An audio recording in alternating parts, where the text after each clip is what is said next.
Millet mission Odisha तरफ चाषी प्रशिक्षण शिविर आज बरगढ़ जिला पद्मपुर ब्लॉक चारपली ग्राम ठारे मिलेट मिशन तरफ चाषी मानू एक प्रशिक्षण शिविर अनुष्ठित होईछि।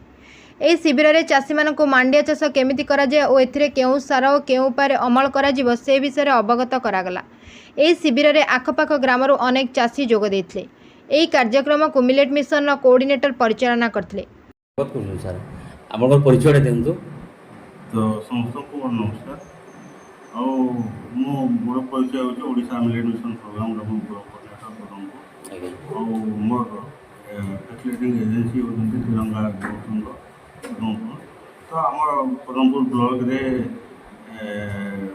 लास्ट 6 वर्ष है माने मिलेट मिशन चली आसुची और ये वर्षटा पिक पीरियड बोली आम भाव जो कि आम माने 21टा पंचायत को आम ए वर्ष फुल फ्लेज रे माने नहीं पाइलु ओडिशा मिलेट मिशन तरफ आउ सबू ब्लॉक गोटे टार्गेट आम ए वर्ष आम पदमपुर गोटे टार्गेट अच्छी 1100 हेक्टर चाष करने।